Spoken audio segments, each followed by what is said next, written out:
ശരി. അപ്പം ഇന്നത്തെ ദിവസം നമ്മളിനി ഫുൾ എക്കണോമിക്സ് ആണ് കേട്ടോ. എക്കണോമിക്സിലെ പ്രധാനപ്പെട്ട പോർഷൻസ് ആയിരിക്കും ഞാൻ നിങ്ങൾക്ക് റിവിഷൻ എടുക്കുന്നത് കേട്ടോ. നോക്കിക്കോ, ഒന്നാമത്തെ ചോദ്യം നോക്കിയടാ.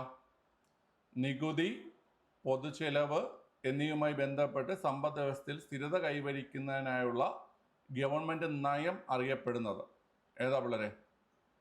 നികുതി, പൊതുചെലവ് എന്നിവയുമായി ബന്ധപ്പെട്ട് സമ്പദ് വ്യവസ്ഥയിൽ സ്ഥിരത കൈവരിക്കുന്നതിനായിട്ടുള്ള ഗവൺമെൻറ് നയം അറിയപ്പെടുന്നതാണ് ഏതെന്ന് പറയുന്നത് ധനനയം അല്ലേ? ധനനയം, ഗവൺമെൻറ് നയമാണ് ധനനയം. ഓക്കെ, ഇവിടെ തന്നെ നിങ്ങൾ 2 പോയിന്റ് ഈ ക്വസ്റ്റ്യൻ ഇന്ന് പഠിക്കാനുണ്ട്.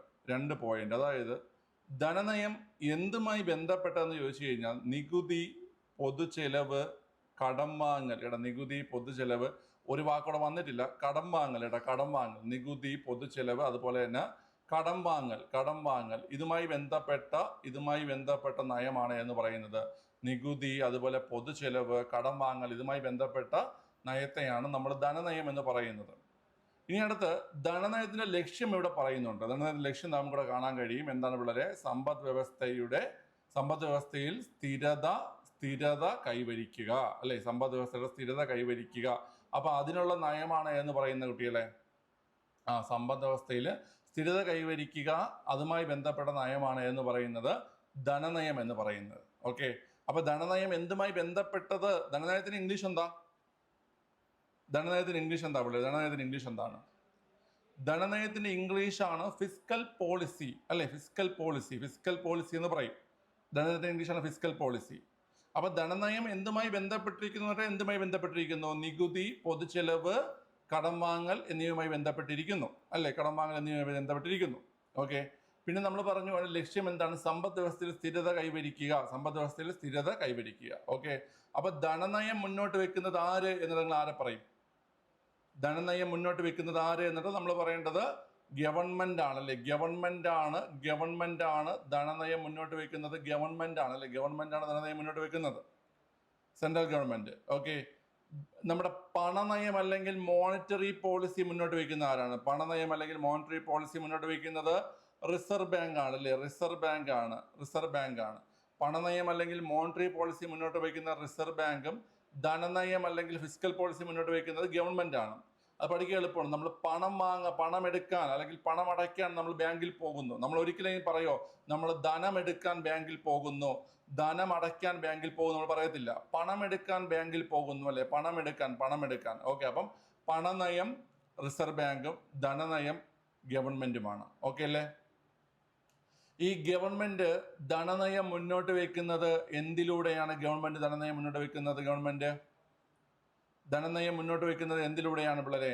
ബജറ്റിലൂടെയാണ് അല്ലേ? അല്ലെങ്കിൽ ആനുവൽ ഫിനാൻഷ്യൽ സ്റ്റേറ്റ്മെന്റ് അല്ലെങ്കിൽ വാർഷിക ധനകാര്യ പത്രികയിലൂടെയാണ് ഗവൺമെന്റ് എന്ത് ചെയ്യുന്നത്? ധനനയം മുന്നോട്ട് വെക്കുന്നത്. ധനനയം മുന്നോട്ട് വെക്കുന്നത് ബജറ്റിലൂടെയാണ്. ഓക്കെ അല്ലേ? ഈ സെൻട്രൽ ഗവൺമെന്റ് ബജറ്റിനെ കുറിച്ച് പറയുന്ന ആർട്ടിക്കിൾ ഏതാണ്?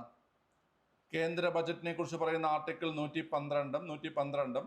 സംസ്ഥാന ബജറ്റിനെ കുറിച്ച് പറയുന്ന ആർട്ടിക്കിൾ 202 അല്ലേ? സംസ്ഥാന ബജറ്റിനെ കുറിച്ച് പറയുന്ന ആർട്ടിക്കിൾ 202. അതുപോലെ തന്നെ കടം വാങ്ങൽ, സെൻട്രൽ ഗവൺമെന്റിന്റെ കടം വാങ്ങൽ ആർട്ടിക്കിൾ ഏതാ? സെൻട്രൽ ഗവൺമെന്റിന്റെ കടം വാങ്ങൽ 292. സ്റ്റേറ്റ് ഗവൺമെന്റിന്റെ ആകുമ്പോഴോ? സ്റ്റേറ്റ് ഗവൺമെന്റിൻ്റെത് 293 അല്ലേ? സെൻട്രൽ ഗവൺമെന്റിന്റെ കടം വാങ്ങൽ 292. സ്റ്റേറ്റ് ഗവൺമെന്റ് ആകുമ്പോൾ, സംസ്ഥാന സർക്കാരിന്റെ കടം വാങ്ങലാകുമ്പോൾ 293. ഓക്കെ അല്ലേ? ഓക്കെ, അപ്പൊ ഇവിടെ നിങ്ങൾ പഠിക്കേണ്ട പോയിന്റുകൾ ഇത്രയാണ്. ഈ പഠിക്കേണ്ട പോയിന്റ് ഒന്നുകൂടെ പറഞ്ഞുതരാം. ധനനയം എന്തുമായി ബന്ധപ്പെട്ടിരിക്കുന്നു? നികുതി, പൊതുചിലവ്, കടം വാങ്ങൽ ഇതുമായി ബന്ധപ്പെട്ട നയമാണ് ധനനയം. എന്താണ് ധനനയത്തിന്റെ ലക്ഷ്യം എന്ന് കേട്ടാൽ സമ്പദ് വ്യവസ്ഥയിൽ സ്ഥിരത കൈവരിക്കുക. ആരാണ് ധനനയം മുന്നോട്ട് വയ്ക്കുന്നത്? ഗവൺമെന്റ് ആണ് മുന്നോട്ട് വയ്ക്കുന്നത്. ഗവൺമെന്റ് എന്തിലൂടെയാണ് ധനനയം മുന്നോട്ട് വയ്ക്കുന്നതെന്ന് കേട്ട് കഴിഞ്ഞാൽ ബജറ്റിലൂടെയാണ് മുന്നോട്ട് വയ്ക്കുന്നത്. ആർട്ടിക്കിൾ 112 ആണ് നമ്മുടെ കേന്ദ്ര ബജറ്റ് അല്ലെങ്കിൽ ആനുവൽ ഫിനാൻഷ്യൽ സ്റ്റേറ്റ്മെന്റിനെ കുറിച്ച് പറയുന്നത്. 202 ആണ് സംസ്ഥാന ബജറ്റിനെ കുറിച്ച് പറയുന്നത്. പിന്നെ നമ്മൾ പറഞ്ഞു കടം വാങ്ങൽ, സെൻട്രൽ ഗവൺമെന്റ് കടം വാങ്ങൽ ആർട്ടിക്കിൾ 292. സംസ്ഥാന ഗവൺമെന്റ് ആകുമ്പോൾ 293. പണനയം മുന്നോട്ട് വയ്ക്കുന്നത് റിസർവ് ബാങ്ക് ആണ് അല്ലെ? ഓക്കെ അല്ലേ? ഓക്കെ, അപ്പോൾ ഈ സ്ഥിരത കൈവരിക്കാൻ എന്നുള്ള പോയിന്റ് മറക്കരുത്. സ്ഥിരത കൈവരിക്കാനുള്ള പോയിന്റ് മറക്കരുത്. ഓക്കെ, എപ്പോഴൊക്കെ സ്ഥിരത കൈവരിക്കണം നേട്ടി കഴിഞ്ഞാൽ, ഒന്ന് അധിക ചോദന സമയത്ത്, അല്ലെ അധിക ചോദന സമയത്ത്, അല്ലെങ്കിൽ അധിക ചോദനം എന്ന് വെച്ചാൽ നമ്മൾ എന്താ പറയുന്നത്? വളരെ എൻ്റെ മലയാളം ഒന്ന് പറഞ്ഞേ. എന്നുവെച്ചാൽ ഇത് മലയാളം തന്നെയാണ്, കറക്റ്റ് പറഞ്ഞു കഴിഞ്ഞാൽ പണപ്പെരുപ്പം, അല്ലെ പണപ്പെരുപ്പം. ചോദനത്തിന്റെ മലയാളം എന്ന് പറഞ്ഞു കഴിഞ്ഞാൽ ചോദനം വെച്ചാൽ ഡിമാൻഡാണ്. ഡിമാൻഡ്. അധിക ചോദനം എന്ന് പറഞ്ഞു കഴിഞ്ഞാൽ പണപ്പെരുപ്പം. ഏതാ പിള്ളേരെ? പണപ്പെരുപ്പമാണ് കേട്ടോ. അധിക ചോദനം എന്ന് പറഞ്ഞാൽ പണപ്പെരുപ്പമാണ്, പണപ്പെരുപ്പം. ഓക്കെ, പിന്നെ നമുക്ക് എപ്പോഴുള്ളത് ന്യൂനചോദനം, അല്ലെ ന്യൂനചോദനം എന്ന് പറഞ്ഞു കഴിഞ്ഞാൽ, ന്യൂനചോദനം എന്ന് പറഞ്ഞാൽ എന്താ കുട്ടികൾ? ന്യൂനചോദനം അല്ലെങ്കിൽ പണച്ചുരുക്കം, അല്ലെ പണച്ചുരുക്കം. ക്ലിയറാണല്ലോ. അപ്പൊ ഈ രണ്ട് സമയത്താണ് നമ്മൾ എന്ത് ചെയ്യേണ്ടത്? സമ്പദ് വ്യവസ്ഥയിൽ സ്ഥിരത കൈവരിക്കേണ്ടത്. ഒന്ന് അധിക ചോദനമുള്ളപ്പോൾ, ഒന്ന് ഏതാണ് പിള്ളേർ? അധിക ചോദനമുള്ളപ്പോൾ, അതായത് പണപ്പെരുപ്പമുള്ളപ്പോൾ. മറ്റൊന്ന് ന്യൂനചോദനം അല്ലെങ്കിൽ പണച്ചുരുക്കമുള്ളപ്പോൾ. മനസ്സിലായല്ലോ? ക്ലിയർ ആണ്. ഇനി ഈ രണ്ട് സമയത്ത് എന്താ ഈ പണപ്പെരുപ്പം കൊണ്ട് ഉദ്ദേശിക്കുന്നത്? പണപ്പെരുപ്പം എന്താണ്? പണപ്പെരുപ്പം കൊണ്ട് ഉദ്ദേശിക്കുന്നത് പണപ്പെരുപ്പം എന്ന് പറഞ്ഞു കഴിഞ്ഞാൽ സമ്പദ് വ്യവസ്ഥയിൽ ധാരാളം പണം, സമ്പദ് വ്യവസ്ഥയിൽ പണത്തിൻ്റെ അളവ് കൂടുതൽ, സമ്പദ് വ്യവസ്ഥയിൽ പണത്തിൻ്റെ അളവ് കൂടുതലും മൂല്യത്തിൻ്റെ അളവ് കുറവുമായിരിക്കും. പണത്തിൻ്റെ മൂല്യം കുറയും. മനസ്സിലായോ? സമ്പദ് വ്യവസ്ഥയിൽ പണത്തിൻ്റെ അളവ് കൂടുതലായിരിക്കും, അപ്പോൾ പണത്തിൻ്റെ മൂല്യം കുറയും. ഇനി ന്യൂനചോദനം അല്ലെങ്കിൽ പണച്ചുരുക്കം എന്ന് പറഞ്ഞാൽ എന്താ കുട്ടികളെ? ന്യൂനചോദനം അല്ലെങ്കിൽ പണച്ചുരുക്കം എന്ന് പറഞ്ഞാൽ സമ്പദ് വ്യവസ്ഥയിൽ പണത്തിൻ്റെ അളവ് കുറവ്, സമ്പദ് വ്യവസ്ഥയിൽ പണത്തിൻ്റെ അളവ് കുറവായിരിക്കും. ഓക്കെ ആണല്ലോ? ശരി. അപ്പോൾ വാല്യൂ കൂടുതലായിരിക്കും കേട്ടോ. ഓക്കെ, ഇനി അധിക ചോദന സമയത്ത് ഗവൺമെന്റ് ചെയ്യുന്ന പ്രവർത്തനങ്ങൾ എന്തൊക്കെയാണ്? പണനയത്തിലൂടെ ആ സമയത്തുള്ള പ്രവർത്തനങ്ങൾ എന്തൊക്കെയാണ് കുട്ടികളെ? പണപ്പെരുപ്പമുള്ള സമയത്ത് ഗവൺമെന്റ് ചെലവുകൾ എന്ത് ചെയ്യും? ഗവൺമെന്റ് ചെലവുകൾ എന്ത് ചെയ്യും കുട്ടികളെ? ഗവൺമെന്റ് ചെലവുകൾ കുറയ്ക്കും. ഗവൺമെന്റ് ചെലവുകൾ കൂട്ടിക്കഴിഞ്ഞാൽ വീണ്ടും ജനങ്ങളുടെ കയ്യിലേക്ക് എന്ത് ചെയ്യും? പൈസ വരും, അല്ലേ? അതുകൊണ്ട് ഗവൺമെന്റ് ചെലവുകൾ കുറയ്ക്കും. എന്ത് ചെയ്യും പിള്ളേരെ? കുറയ്ക്കും. ഓക്കെ, അടുത്ത് ട്രാൻസ്ഫർ പേയ്മെന്റുകൾ എന്താ ചെയ്യുന്നത്? ട്രാൻസ്ഫർ പേയ്മെന്റുകൾ എന്ത് ചെയ്യും? ട്രാൻസ്ഫർ പേയ്മെന്റുകൾ അതും കുറയ്ക്കും. ട്രാൻസ്ഫർ പേയ്മെന്റ് എന്ത് ചെയ്യും കുട്ടികളെ? കുറയ്ക്കും. ഓക്കെ, നികുതി നിരക്ക് എന്ത് ചെയ്യും? നികുതി നിരക്ക് എന്ത് ചെയ്യും? നികുതി നിരക്ക് കൂട്ടും. നികുതി നിരക്ക് എന്ത് ചെയ്യും പിള്ളേരെ? കൂട്ടും. നികുതി നിരക്ക് കൂട്ടും. ഓക്കെ, ഇനി അടുത്ത് കടം വാങ്ങൽ. ഗവൺമെന്റിന്റെ കടം വാങ്ങൽ എന്ത് ചെയ്യും? കടം വാങ്ങൽ കുറയ്ക്കും. കാരണം എന്ന് വെച്ച് കഴിഞ്ഞാൽ ജനങ്ങളുടെ കയ്യിൽ ഇഷ്ടം പോലെ പൈസ ഉണ്ടല്ലോ, വീണ്ടും കടം വാങ്ങിക്കേണ്ട ആവശ്യമില്ല. അപ്പൊ കടം വാങ്ങൽ കുറയ്ക്കും. എന്നിട്ട് ഏത് ബജറ്റ് അവതരിപ്പിക്കും? മിച്ച ബജറ്റ് അവതരിപ്പിക്കും. ഓക്കെ, മിച്ച ബജറ്റ് അല്ലെങ്കിൽ സർപ്ലസ് ബജറ്റ് അവതരിപ്പിക്കും. ഓക്കെ, നമുക്കറിയാം 3 തരം ബജറ്റുകളുണ്ട്, അല്ലേ? 3 തരം ബജറ്റുകളുണ്ട്. ഏതൊക്കെയാണ് 3 തരം ബജറ്റുകൾ? വരവും ചെലവും തുല്യമാണെങ്കിൽ വരവും ചെലവും തുല്യമാണെന്ന് പറഞ്ഞു കഴിഞ്ഞാൽ എന്താ പിള്ളേരെ? സന്തുലിത ബജറ്റ്. അതായത് വരവും ചെലവും തുല്യമാണെങ്കിൽ സന്തുലിത ബജറ്റ് അല്ലെങ്കിൽ ബാലൻസ്ഡ് ബജറ്റ് അവതരിപ്പിക്കും. വരവും ചെലവും തുല്യമാണെങ്കിൽ സന്തുലിത ബജറ്റ് അല്ലെങ്കിൽ ബാലൻസ്ഡ് ബജറ്റ് അവതരിപ്പിക്കും. ഓക്കെ, ക്ലിയർ ആണ്. വരവ് കൂടുതൽ ചെലവ് കുറവാകുമ്പോൾ നമുക്ക് മിച്ചമുണ്ട്. അപ്പം മിച്ച ബജറ്റ്, അല്ലേ? അപ്പം മിച്ച ബജറ്റ് അല്ലെങ്കിൽ സർപ്ലസ് ബജറ്റ്. ഇനി വരവ് കുറവും ചെലവ് കൂടുതലും, അപ്പൊ കമ്മി ബജറ്റ് അല്ലെങ്കിൽ ഡെഫിസിറ്റ് ബജറ്റ്, അല്ലേ? ഡെഫിസിറ്റ് ബജറ്റ് അവതരിപ്പിക്കും. ഓക്കെ, ട്രാൻസ്ഫർ പേയ്മെന്റുകൾ എന്ന് പറഞ്ഞു കഴിഞ്ഞാൽ ഈ ഗവൺമെന്റ് പദ്ധതികൾക്കും മറ്റുമൊക്കെ ആയിട്ട് നൽകുന്ന പൈസയാണ് ട്രാൻസ്ഫർ പേയ്മെന്റ് എന്ന് പറയുന്നത് കേട്ടോ. പദ്ധതികൾ മറ്റും നടപ്പിലാക്കാനും അതിനൊക്കെ വേണ്ടി നൽകുന്ന പൈസയാണ് ഈ ട്രാൻസ്ഫർ പേയ്മെന്റ് എന്ന് ഉദ്ദേശിക്കുന്നത്. ക്ലിയർ ആണല്ലോ? ശരി. ഇനി അടുത്തെന്ന് പറഞ്ഞാൽ ന്യൂനചോദനം അല്ലെങ്കിൽ പണച്ചുരുക്കം. ഗവൺമെന്റ് ചിലവെന്ന് പറഞ്ഞു കഴിഞ്ഞാൽ ഗവൺമെന്റിന്റെ ഓരോ കാര്യങ്ങൾ നടപ്പിലാക്കാൻ വേണ്ടി ചിലവിന് ഗവൺമെന്റ് പൈസ ഈ സമ്പദ് വ്യവസ്ഥയിലേക്ക് ഇറക്കും. അപ്പൊ ആ സമയത്ത് ആ പൈസ ഇപ്പൊ ഗവൺമെന്റിന്റെ പ്രവർത്തനങ്ങളായാലും ആ പൈസ വന്നിറങ്ങുന്നത് ജനങ്ങളിലേക്കല്ലേ? മനസ്സിലായി? ഇപ്പോൾ ഒരു കോൺട്രാക്ടർ ഗവൺമെന്റിന്റെ ഒരു പ്രോജക്റ്റ് അല്ലെങ്കിൽ പുതിയൊരു ബിൽഡിംഗ് പണിയുക അല്ലെങ്കിൽ ഒരു പുതിയ ഒരു സംരംഭം ആരംഭിക്കാൻ വേണ്ടിയിട്ട് ഗവൺമെന്റ് പൈസ ചെലവാക്കി കഴിഞ്ഞാൽ ആ പൈസ വരുന്ന സമ്പദ് വ്യവസ്ഥയിലേക്കല്ലേ? സമ്പദ് വ്യവസ്ഥയിലേക്ക് വരത്തില്ലേ? അതാണ് പറയണത്. പണപ്പെരുപ്പമുള്ളപ്പോൾ ഈ പണപ്പെരുപ്പം എന്ന് പറഞ്ഞാൽ നമ്മുടെ സമ്പദ് വ്യവസ്ഥയിൽ പണത്തിന്റെ അളവ് കൂടുതലായിരിക്കും. പണപ്പെരുപ്പം എന്ന് പറഞ്ഞു കഴിഞ്ഞാൽ പണത്തിന്റെ അളവ് കൂടുതലായിരിക്കും. മനസ്സിലായ? പണത്തിന്റെ അളവ് കൂടുതലായിരിക്കും. അപ്പൊ ആ സമയത്ത് പൈസ അധികം ജനങ്ങളിലേക്ക് വരാതെ അല്ലെങ്കിൽ സമ്പദ് വ്യവസ്ഥയിലേക്ക് വരാതെ നോക്കുകയാണ് ഗവൺമെന്റ് എന്ത് ചെയ്യുന്നത്. പൈസ അധികം ഈ പറയുന്ന ഇതിലേക്ക് വരാതെ നോക്കും, ഈ പറയുന്ന സമ്പദ് വ്യവസ്ഥയിലേക്ക് വരാതെ നോക്കും. അതാണ് പറയുന്നത് ഗവൺമെന്റ് ചെലവുകൾ കുറയ്ക്കും, അപ്പൊ പൈസ വരുന്നത് കുറയും. ട്രാൻസ്ഫർ പേയ്മെന്റും കുറയ്ക്കും, അപ്പൊ അപ്പോഴും പൈസ പറയുന്നത് കുറയും. നികുതി കൂട്ടും, അപ്പൊ ഈ സമ്പദ് വ്യവസ്ഥയിലുള്ള പണം എന്ത് ചെയ്യും? ഗവൺമെന്റിലേക്ക് വരും. നികുതി നമ്മൾ ഗവൺമെന്റിലേക്കല്ലേ അടയ്ക്കേണ്ടത്? മനസ്സിലായ? നികുതി നമ്മൾ ഗവൺമെന്റിലേക്കല്ലേ അടയ്ക്കേണ്ടത്. അപ്പം ഈ പറയുന്ന സമ്പദ് വ്യവസ്ഥയിൽ അധികമുള്ള പൈസയുടെ ഒരു ഭാഗം നികുതിയായിട്ട് ഗവൺമെന്റിലേക്ക് പോകും. കടം വാങ്ങൽ കുറയ്ക്കും, കാരണം നമുക്കിപ്പോൾ പൈസ അധികമാണ്, പണപ്പെരുപ്പമാണ്, അതുകൊണ്ട് കടം വാങ്ങൽ കുറയ്ക്കും. മിച്ച ബജറ്റാണ് അവതരിപ്പിക്കുന്നത്. അപ്പൊ അതത്രയും മനസ്സിലായല്ലോ?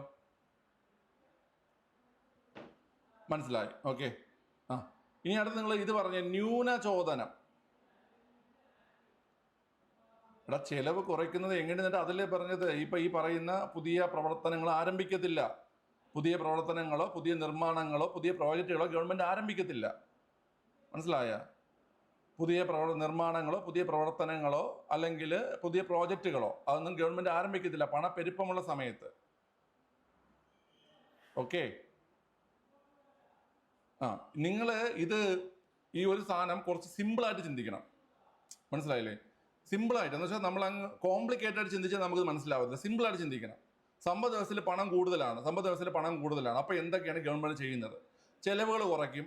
ട്രാൻസ്ഫർ പേയ്മെന്റ് എന്ന് വെച്ച് കഴിഞ്ഞാൽ ഈ സ്കീമുകൾക്ക് മറ്റുമായിട്ടൊക്കെ ഗവൺമെന്റ് നൽകുന്ന പൈസയാണ് ട്രാൻസ്ഫർ പേയ്മെന്റ് എന്ന് പറയുന്നത്. ട്രാൻസ്ഫർ പേയ്മെന്റ് കുറയ്ക്കും. നികുതി കൂട്ടും. കടം വാങ്ങൽ കുറയ്ക്കും. മിച്ച ബജറ്റ് അവതരിപ്പിക്കും. ഓക്കെ. ഇനി പണച്ചുരുക്കമല്ലെങ്കിൽ ന്യൂനചോദനമുള്ള സമയത്ത് ഗവൺമെന്റ് ചെലവുകൾ എങ്ങനെയാണ് പിള്ളേരെ? ഗവൺമെന്റ് ചെലവുകൾ എന്ത് ചെയ്യും? ഗവൺമെന്റ് ചെലവുകൾ കൂട്ടുന്ന സമയത്ത് സമ്പദ് വ്യവസ്ഥയിലേക്ക് പണം വരും. മനസ്സിലായ? സമ്പദ് വ്യവസ്ഥയിലേക്ക് പണം വരും. ചെലവുകൾ കൂട്ടും. അടുത്ത ട്രാൻസ്ഫർ പേയ്മെന്റുകൾ എന്ത് ചെയ്യും കൂട്ടില്ല? ട്രാൻസ്ഫർ പേയ്മെന്റുകളും കൂട്ടും. ട്രാൻസ്ഫർ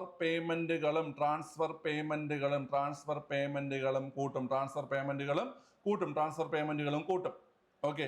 നികുതി നിരക്ക് എന്ത് ചെയ്യും പിള്ളേരെ? നികുതി നിരക്ക് കുറയ്ക്കും. ഓക്കെ. അടുത്ത കടം വാങ്ങലോ? പൊതുകടം എന്ത് ചെയ്യും? പൊതുകടം അതായത് ഗവൺമെന്റിന്റെ കടം വർദ്ധിപ്പിക്കും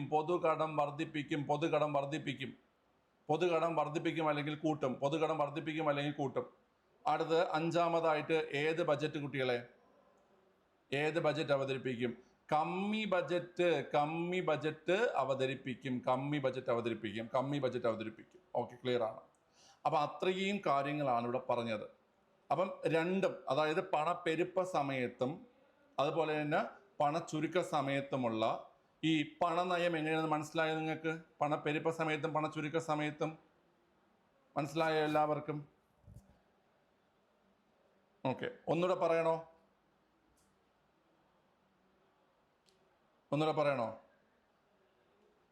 വേണോ? വേണ്ട? ഓക്കെ ആണല്ലോ? ഓക്കെ ആണ്, ക്ലിയർ ആണ്. കമ്മി ബജറ്റ് എന്ന് പറഞ്ഞു കഴിഞ്ഞാൽ നമ്മൾ നേരത്തെ പറഞ്ഞില്ലേ, കമ്മി എന്ന് ഉദ്ദേശിക്കുന്നത് എന്താണ്? കമ്മി എന്ന് പറഞ്ഞാൽ എന്താണ്? അവിടെ ചെലവ് കൂടുതലും വരവ് കുറവും.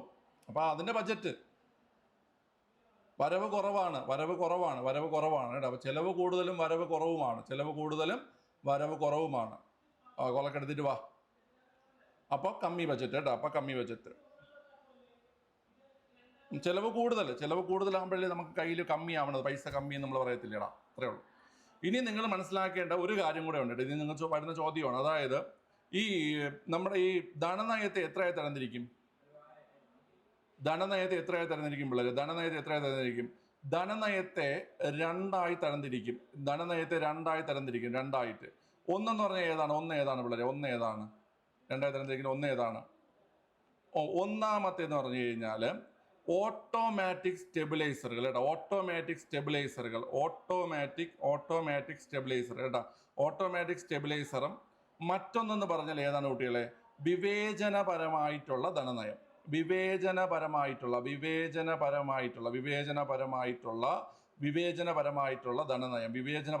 ധനനയം. ഓക്കെ. ഈ ഓട്ടോമാറ്റിക് സ്റ്റെബിലൈസർ എന്ന് പറയുമ്പോൾ തന്നെ നമുക്ക് അതിന്റെ ആ ഒരു അർത്ഥം എന്താണ് പറയുക? ഓട്ടോമാറ്റിക് സ്റ്റെബിലൈസർ എന്ന് വെച്ചാൽ എന്താണ്? ഓട്ടോമാറ്റിക് സ്റ്റെബിലൈസർ ഓട്ടോമാറ്റിക് എന്ന് വെച്ചാൽ എന്താ? ആരുടെയും ഇടപെടലില്ലാതെ സ്വന്തമായി പ്രവർത്തിക്കുന്നതിനാണ് ഓട്ടോമാറ്റിക് എന്ന് പറയുന്നത് അല്ലേ? ഓട്ടോമാറ്റിക് അതായത് നമ്മുടെ ഈ സമ്പദ് വ്യവസ്ഥയിൽ ആരും തന്നെ ഇടപെടാതെ സ്വയം പ്രവർത്തിക്കുന്ന സംഭവങ്ങളുണ്ട്. അതായത് ഈ പറയുന്ന ആനുപാതിക നികുതി അല്ലെ? ആനുപാതിക നികുതി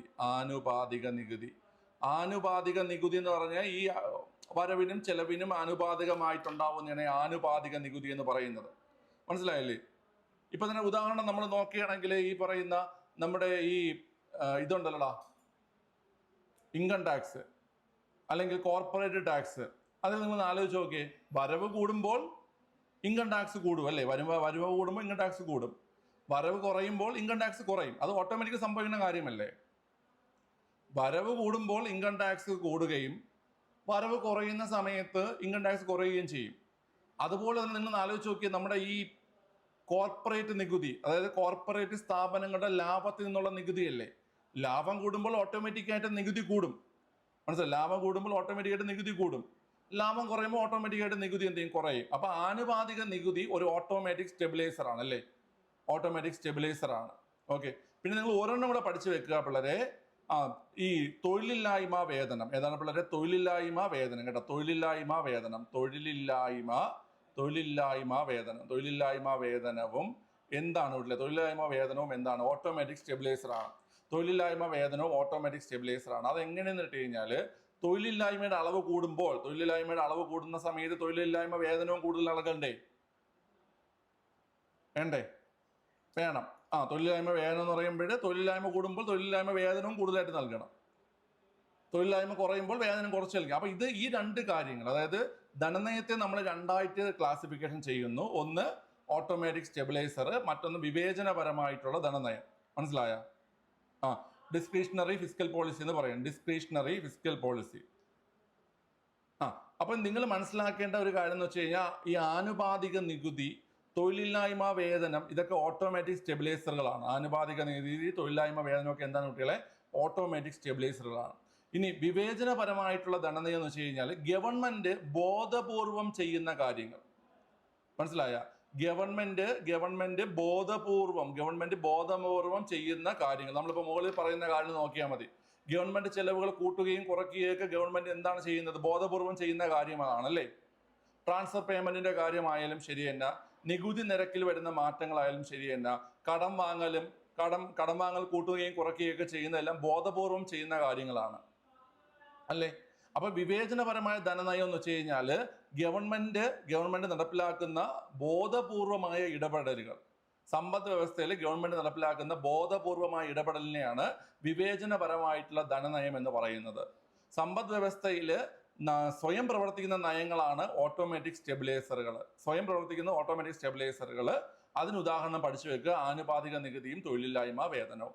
വിവേചനപരമായിട്ടുള്ള ധനനയം എന്ന് വെച്ചാൽ ഗവൺമെന്റ് ബോധപൂർവം ഇടപെട്ട് മാറ്റുന്ന മാറ്റങ്ങളാണ് വിവേചനപരമായിട്ടുള്ള ധനനയം എന്ന് പറയുന്നത്. മനസ്സിലായല്ലോ നിങ്ങൾക്ക് എല്ലാവർക്കും? ഓക്കെ, ക്ലിയർ ആണ്. ഇത് സിമ്പിളാണ്. ഇത് ഞാൻ പറഞ്ഞില്ല, നമ്മൾ മൈൻഡ് കുറച്ചുകൂടെ കോംപ്ലിക്കേഷനിലോട്ട് കൊണ്ടുപോകുമ്പോഴാണ് ഇതിൽ പ്രശ്നം വരുന്നത്. അടുത്ത ചോദ്യം ശ്രദ്ധിച്ച് വായിച്ച് ശ്രദ്ധിച്ച് ചെയ്യണം കേട്ടോ.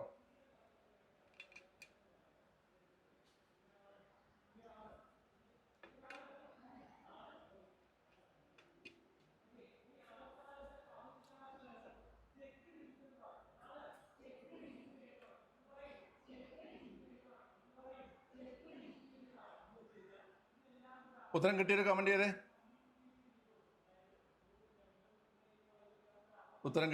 ചെയ്തേ.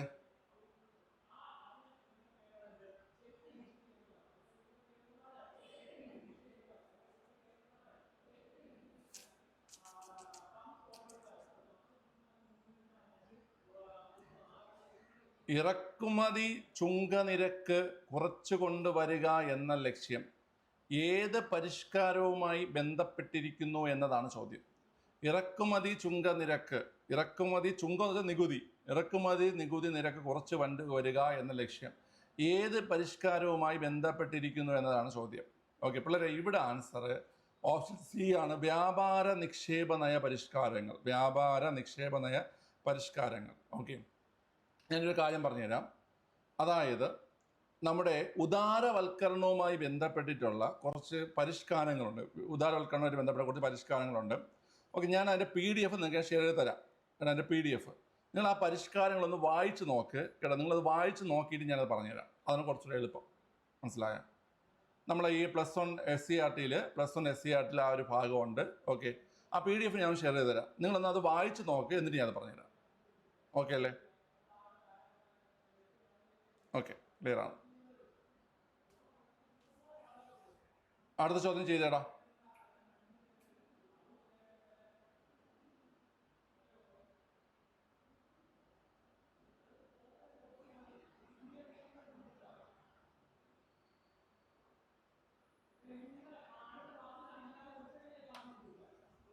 ഗ്രാമീണ മേഖലയിലുള്ള എല്ലാ ധനകാര്യ പ്രവർത്തനങ്ങളെ ഏകോപിപ്പിക്കുന്ന ബാങ്ക്. നിങ്ങൾക്ക് ഒരു ക്വസ്റ്റ്യൻ, നിങ്ങൾക്ക് ഒരു പരീക്ഷയ്ക്ക് നിങ്ങളിപ്പോൾ എഴുതാൻ പോകുന്ന ഈ മാസം കുറേ പരീക്ഷകൾ എഴുതാൻ പോകുന്നില്ല, ഉറപ്പായിട്ടൊരു ചോദ്യം ഏതുമായി ബന്ധപ്പെട്ടുണ്ടാവും? ഈ പറയുന്ന നബാർഡുമായി ബന്ധപ്പെട്ടുണ്ടാവും. മനസ്സിലായോ? നമുക്ക് എല്ലാ പരീക്ഷയ്ക്കും, എനിക്കൊന്ന് മെഡിഞ്ഞാൻ നടന്ന പരീക്ഷയ്ക്ക് ഉണ്ടായിരുന്നില്ല, ശനിയാഴ്ച നടന്ന പരീക്ഷയ്ക്കും നബാർഡിൻ്റെ ചോദ്യം ഉണ്ടായിരുന്നു അല്ലേ?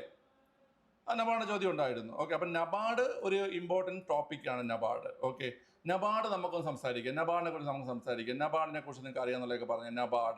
നബാർഡിൻ്റെ പൂർണ്ണരൂപം എന്താണ്? നബാർഡിൻ്റെ പൂർണ്ണരൂപം എന്താണ്? നബാർഡിൻ്റെ പൂർണ്ണരൂപം എന്താണുള്ളത്? National Bank for Agriculture and Rural Development എന്നതാണ് നബാർഡിൻ്റെ പൂർണ്ണരൂപം അല്ലേ? National Bank for Agriculture and Rural Development എന്നതാണ് നബാർഡിൻ്റെ പൂർണ്ണരൂപം. National Bank for Agriculture and Rural Development. ഞാൻ വേറൊരു കാര്യം ചോദിക്കട്ടെ, ഈ നബാർഡ് ഫോം ചെയ്തിരിക്കുന്നത് ഏതെങ്കിലും ആക്ട് പ്രകാരമാണോ?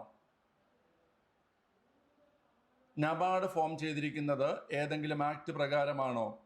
ആണ്, അതും ചോദിച്ചിട്ടുണ്ട്.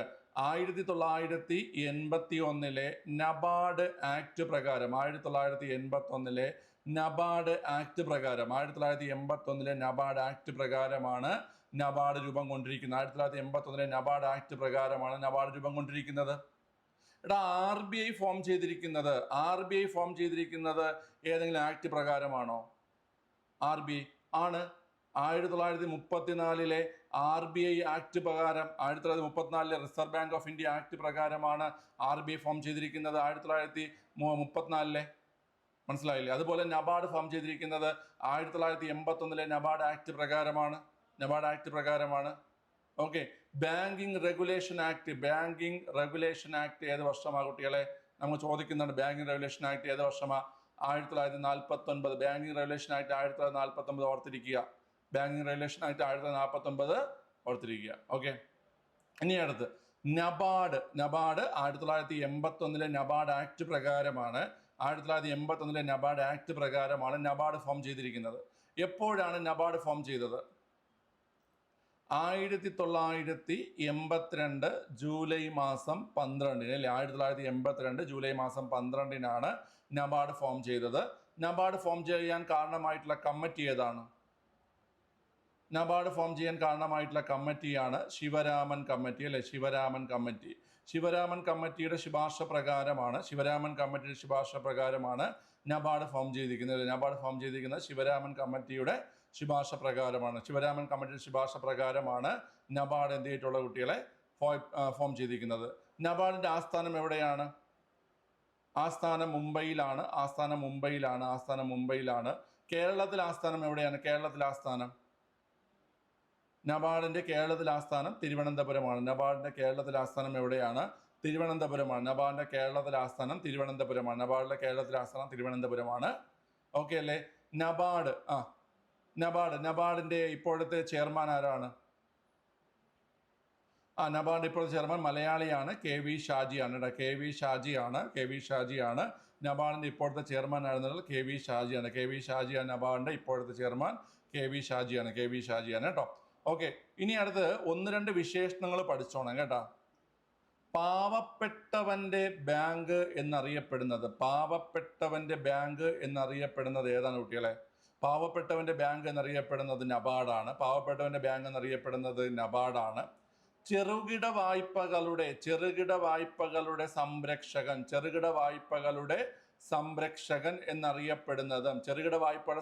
എന്നറിയപ്പെടുന്നതും ഏതാണ്? നബാർഡാണ്. സംരക്ഷകല്ല, നിയന്ത്രകൻ. ചെറുകിട വായ്പകളുടെ നിയന്ത്രകൻ എന്നറിയപ്പെടുന്നത് നബാർഡാണ്. വായ്പകളുടെ നിയന്ത്രകൻ ആരാ? വായ്പകളുടെ നിയന്ത്രകൻ ആരാണ്? വായ്പകളുടെ നിയന്ത്രകൻ ആരാ കുട്ടികളെ? അത് റിസർവ് ബാങ്ക് ആണ്. വായ്പകളുടെ നിയന്ത്രകൻ റിസർവ് ബാങ്ക് ആണ്. എന്നാൽ ചെറുകിട വായ്പകളുടെ നിയന്ത്രകൻ ആരാ? ആരെന്ന് കേട്ടാൽ നബാർഡാണ്. ഓക്കെ അല്ലേ?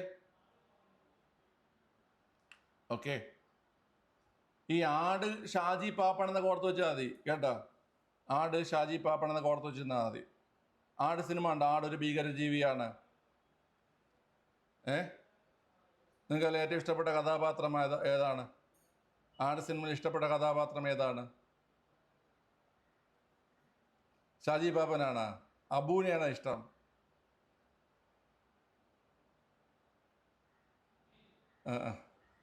എല്ലാവർക്കും അറക്കൽ അബൂനെയാണ് ഇഷ്ടം. Kaipuzha Kunjappan,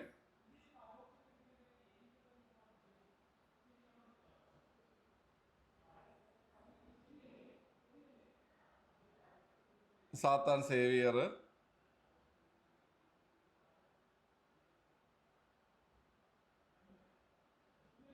dude.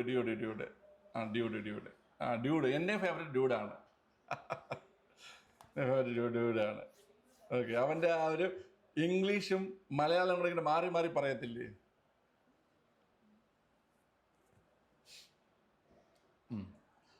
RIDA fund ഉണ്ടോ? RIDA ഫണ്ട് എന്ന് വെച്ചാൽ എന്തെന്നറിയാവോ? RIDF ഫണ്ട് എന്ന് പറഞ്ഞു കഴിഞ്ഞാൽ, അതായത് RIDF എന്ന് പറഞ്ഞാൽ എന്താണ് എൻ്റെ പൂർണ്ണരൂപം? RIDF എന്ന് പറഞ്ഞാൽ എന്താണ് പിള്ളേരെ? RIDF എന്ന് ആലോചിച്ച് നോക്കിയാൽ നിങ്ങൾ. നബാർഡിൻ്റെ അതിന് റൂറൽ ഇൻഫ്രാസ്ട്രക്ചർ ഡെവലപ്മെൻറ്റ് ഫണ്ട് എന്ന് പറയും കേട്ടോ. റൂറൽ ഇൻഫ്രാസ്ട്രക്ചർ ഡെവലപ്മെൻറ്റ് ഫണ്ട് എന്ന് പറയും. RIDF എന്ന് പറഞ്ഞു കഴിഞ്ഞാൽ റൂറൽ ഇൻഫ്രാസ്ട്രക്ചർ ഡെവലപ്മെൻറ്റ് ഫണ്ട് എന്ന് പറയും. അത് നൽകുന്നത് ആര് തന്നെയാണ്? RIDF നൽകുന്നത് ആര് തന്നെയാണ് പിള്ളേരെ? RIDF നൽകുന്നത് നബാർഡ് തന്നെയാണ് കേട്ടോ. നബാർഡ്. ഓക്കെ, ക്ലിയർ ആണല്ലോ? നമുക്കിത് ചോദിച്ചപ്പോഴൊന്നും ഫുൾ ഫോം തന്നിട്ടില്ല. നമുക്കിനി RIDF എന്ന് തന്നിട്ട് നമുക്കതിന് മനസ്സിലാവുകയാണെങ്കിൽ ഈ RIDF റൂറൽ ഇൻഫ്രാസ്ട്രക്ചർ ഡെവലപ്മെൻറ്റ് ഫണ്ടാണെന്ന് മനസ്സിലാക്കി നമുക്ക് ഉത്തരവെടുക്കാൻ പറ്റും. കാരണം നമ്മുടെ National Bank for Agriculture and Rural Development നബാർഡാണല്ലോ. അപ്പോൾ RIDF കൊള്ളെടുത്തോ. RIDF എന്ന് വെച്ച് കഴിഞ്ഞാൽ റൂറൽ ഇൻഫ്രാസ്ട്രക്ചർ ഡെവലപ്മെൻറ്റ് ഫണ്ട് എന്നാണ്. അത് നൽകുന്നത് ആരാണ് കുട്ടികളെ? നബാർഡാണ്. അത് നൽകുന്ന ആരാണ്? നബാർഡാണ് കേട്ടോ. അപ്പോൾ RIDF നബാർഡ് കേട്ടോ. ഓക്കെ അല്ലേ? ഓക്കെ ആണ്. അപ്പം നബാർഡ് ഞാൻ ഒന്നുകൂടെ ഫുള്ള് പറഞ്ഞു, ശ്രദ്ധിച്ച് കേട്ടോണേ. NABARD full പറയാമേ. 1900 നബാർഡിന്റെ പൂർണ്ണരൂപം National Bank for Agriculture and Rural Development എന്നാണ് നബാർഡിന്റെ പൂർണ്ണരൂപം. 1981 നബാർഡ് ആക്ട് പ്രകാരമാണ് നബാർഡ് ഫോം ചെയ്തിരിക്കുന്നത്. 1982 ജൂലൈ 12 നബാർഡ് പ്രവർത്തനം ആരംഭിച്ചു. ശിവരാമൻ കമ്മിറ്റിയാണ് എന്ത് ചെയ്തിട്ടുള്ളത്? ശിവരാമൻ കമ്മിറ്റിയാണ് ഈ നബാർഡിന് രൂപീകരണത്തിന് വേണ്ടിയിട്ട് ശുപാർശ ചെയ്ത കമ്മിറ്റി. ശിവരാമൻ കമ്മിറ്റിയാണ്. മുംബൈയാണ് നബാർഡിന്റെ ആസ്ഥാനം. കേരളത്തിൽ ചോദിക്കുകയാണെങ്കിൽ തിരുവനന്തപുരമാണ്. KV ഷാജിയാണ് നബാർഡിന്റെ നിലവിലെ ചെയർമാൻ. KV ഷാജിയാണ്. റിസർവ് ബാങ്ക് ഫോം ചെയ്തിരിക്കുന്നത് 1934 RBI ആക്ട് പ്രകാരവും ഇനി ബാങ്കിങ് റെഗുലേഷൻ ആക്ട് 1949 പിന്നെ നമ്മൾ പറഞ്ഞു പാവപ്പെട്ടവന്റെ ബാങ്ക് എന്നറിയപ്പെടുന്നത് നബാർഡാണ്. ചെറുകിട വായ്പകളുടെ നിയന്ത്രകൻ എന്നറിയപ്പെടുന്നത് അതും നബാർഡാണ്. വായ്പകളുടെ നിയന്ത്രകൻ എന്നറിയപ്പെടുന്ന റിസർവ് ബാങ്ക് ആണ്. അതുപോലെ RIDF അല്ലേ, റൂറൽ ഇൻഫ്രാസ്ട്രക്ചർ ഡെവലപ്മെന്റ് ഫണ്ട് നൽകുന്നതും നബാർഡാണ്. ഓക്കെ അല്ലേടാ?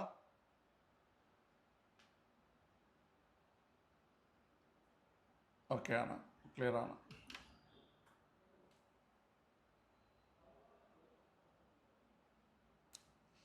RRB എന്ന് പറയുമ്പോൾ റീജിയണൽ റൂറൽ ബാങ്ക് ആണ് കേട്ടോ. RRB റീജിയണൽ റൂറൽ ബാങ്കുകളാണ്, അത് വേറെയാണ് കേട്ടോ. അത് കൃഷിക്ക് നബാർഡ് എന്ന് പറഞ്ഞു കഴിഞ്ഞാൽ അത് ഈ റൂറൽ ഏരിയാസ് ബേസ് ചെയ്ത് പ്രവർത്തിക്കുന്ന ബാങ്കാണ് RRB. മനസ്സിലായ? റൂറൽ ഏരിയാസ് ബേസ് ചെയ്ത് പ്രവർത്തിക്കുന്ന ബാങ്കാണ് RRB. നബാർഡ് എന്ന് പറഞ്ഞാൽ ഈ പറയുന്ന റൂറൽ ഡെവലപ്മെൻറ്റിനും കൃഷിക്കും വേണ്ടിയിട്ടുള്ളതാണ്. അതായത് റൂറൽ ഡെവലപ്മെൻറ്റ് കൃഷിയും ഫോക്കസ് ചെയ്യുന്നതാണ് നബാർഡ് എന്ന് പറയുന്നത്. മറ്റത് RRB എന്ന് പറഞ്ഞാൽ റൂറൽ ഏരിയാസ് ബേസ് ചെയ്ത് പ്രവർത്തിക്കുന്ന ബാങ്ക്. ഇത് അവിടത്തേക്ക് വികസനത്തിന് വേണ്ടിയിട്ടുള്ള ബാങ്ക്. മനസ്സിലായ? RRB വർഷം ഏതാ പിള്ളേര്? RRB വർഷം ഏതാ? RRB 75 RRB 75 RRB 75 RRB 75 75. Okay, ഈ ചോദ്യം ചെയ്തേ.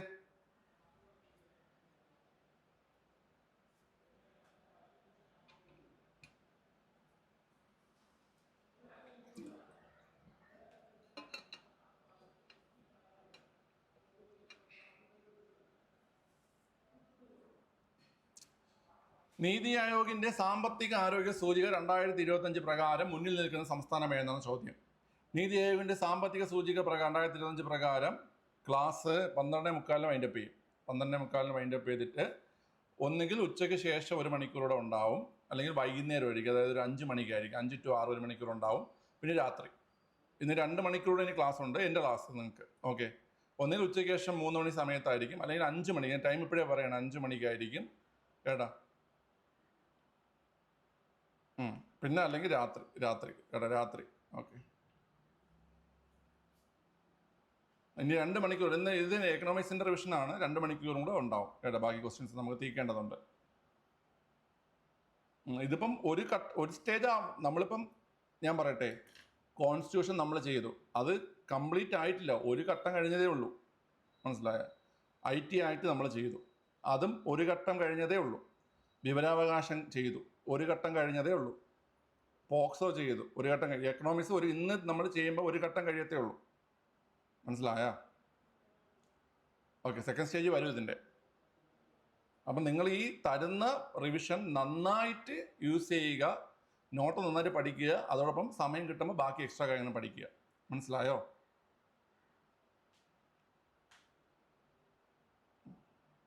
ഞാൻ എൻ്റെ മനസ്സിലിപ്പം നമ്മൾ ഏറ്റവും നല്ല രീതിയിൽ മുന്നോട്ട് പോകുന്നുണ്ട്. ഇതിനും ബെറ്റർ ആക്കാനാണ് ഓരോ ദിവസവും ട്രൈ ചെയ്തുകൊണ്ടിരിക്കുന്നത്. മനസ്സിലായ? ഓക്കെ, നിങ്ങൾക്കിത് എളുപ്പപ്പണിയാണെന്ന് തോന്നുന്നുണ്ടോ? എന്ത് പ്രഷറുള്ള ജോലി എന്നറിയാമോ ഇത്?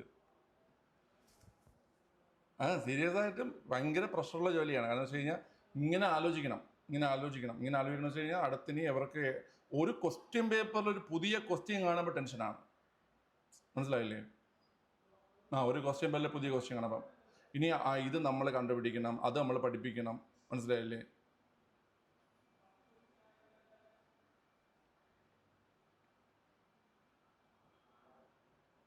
പക്ഷേ ഇതൊരു രസമുണ്ടോ? ഇപ്പം എനിക്ക് സത്യം പറഞ്ഞ ഈ പഠിപ്പിച്ച് എനിക്ക് ഒന്നിൻ്റെ ആവശ്യമില്ല. എനിക്ക് ക്വസ്റ്റ്യൻ കിട്ടിയാൽ മതി. ഒരു രസമുള്ളൊരു പരിപാടിയാണ്, ക്വസ്റ്റ്യൻ കിട്ടിയാൽ മതി. എനിക്ക് പുതിയ ക്വസ്റ്റ്യൻ വേണമെന്നുള്ള ആയി തുടങ്ങി. മനസ്സിലായില്ലേ? ക്ലിയർ ആണ്? ഓക്കെ. അപ്പം ഇന്ന് നമുക്ക് എക്കണോമിക്സിൻ്റെ ഞാൻ പറഞ്ഞത് ഇത് ഫുൾ കംപ്ലീറ്റ് അല്ല, ഇത് ഒരു ഘട്ടം ആവത്തേ ഉള്ളൂ. ഓക്കെ, ഇത് തന്നെ ഞാൻ 2025 തന്നെ ഒരു 4 ക്വസ്റ്റ്യൻ പേപ്പർ മാത്രമേ എടുത്തിട്ടുള്ളൂ, 4 5 ക്വസ്റ്റ്യൻ പേപ്പർ. അപ്പോൾ അതിൽ നിന്നുള്ള ചോദ്യങ്ങളാണ് ഇത്രയും വന്നിരിക്കുന്നത്.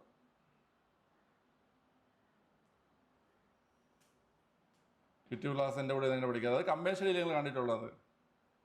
കമ്പൈൻ സ്റ്റഡിയിലൊരു കാര്യം ഞാൻ പറഞ്ഞുതരാവേ. കമ്പൈൻ സ്റ്റഡിയിൽ എനിക്ക് 1-2 തവണ അത് ഈ ചുമ്മാ എനിക്ക് അതിപ്പോഴും ഉണ്ട്. ഞാൻ ഏത് വീഡിയോ ഇട്ടാലും പിറകിടുന്ന കുറേ നെഗറ്റീവ് കമൻ്റ് ഉണ്ടോ പറയണുണ്ട്. അതിൽ ഒരുത്തം പറഞ്ഞ ഒരു കമൻ്റാണ്, ഇങ്ങനെ ബുക്ക് നോക്കി വായിക്കാൻ ആരെ കൊണ്ടും പറ്റുമെന്ന്. മനസ്സിലായില്ലേ? ബുക്ക് നോക്കി വായിക്കാൻ ആരെ കൊണ്ടും പറ്റുമെന്നുള്ളൊരു കാര്യമാണ്. ക്ലാസ് എടുക്കുന്ന പോലെയല്ല ബുക്ക് നോക്കി. ഞാൻ 2016-17 തൊട്ട് പഠിപ്പിക്കുന്ന ആളാണ്. മനസ്സിലായില്ലേ? അപ്പം നിങ്ങൾ നോക്കിയത് ഒരു കമ്പൈൻ നമ്മൾ എടുത്തുന്ന സമയത്തും കയ്യിൽ ബുക്ക് ഉണ്ടാവും, ഉറപ്പായും ബുക്ക് ഉണ്ടാവും. പക്ഷേ പഠിപ്പിക്കുന്ന ബുക്കിൽ നിന്ന് പഠിപ്പിക്കുന്നതിൻ്റെ ഒരു 4 ഇരട്ടി കാര്യങ്ങൾ ഞാൻ ഇവിടെ എൻ്റെ ഓർമ്മ വെച്ച് ഞാൻ പറയുമായിരുന്നു. അഖിലേ, വൈകുന്നേരം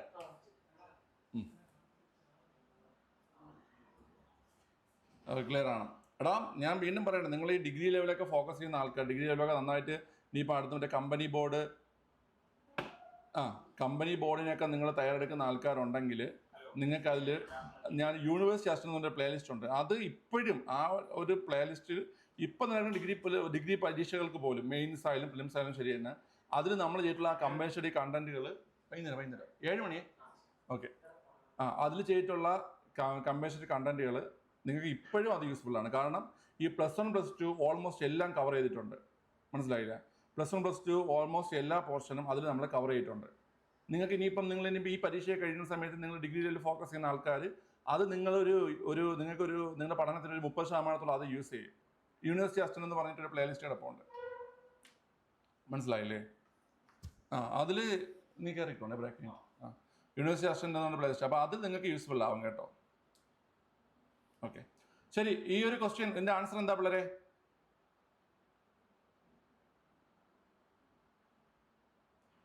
ഒഡീഷയാണ് ആൻസർ. ഈ ഇതിൻ്റെ ഒരു ഓർഡർ പഠിക്കാനായിട്ട് ഞാൻ ഒരു കാര്യം പറഞ്ഞുതരാവേ. ഇങ്ങനെ കേട്ടോണം കേട്ടോ. ആരോഗ്യമില്ലാതെ ഒടിഞ്ഞു ചത്ത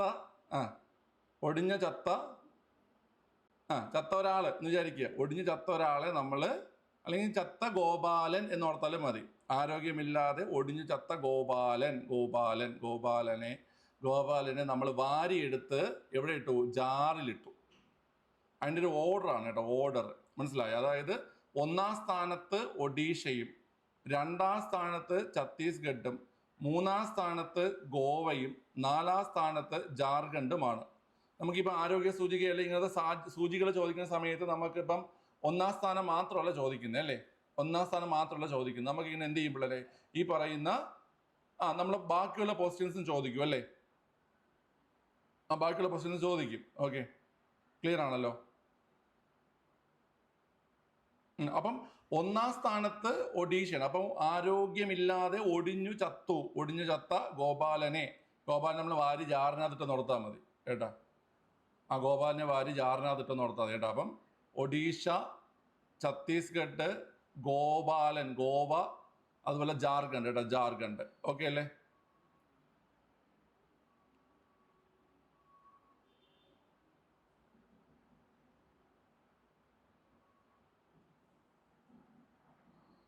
കോൾ എടുത്തോ. ഓക്കെ, ക്ലിയർ ആണ്. ശരി, അപ്പോൾ അത് ഓർത്തിരിക്കുക. ബാക്കി ഇൻഡെക്സ് ഒക്കെ വേറെ ക്വസ്റ്റ്യൻ വരുമ്പോൾ പറഞ്ഞുതരാം കേട്ടോ. അടുത്ത ചോദ്യം ചെയ്തേ.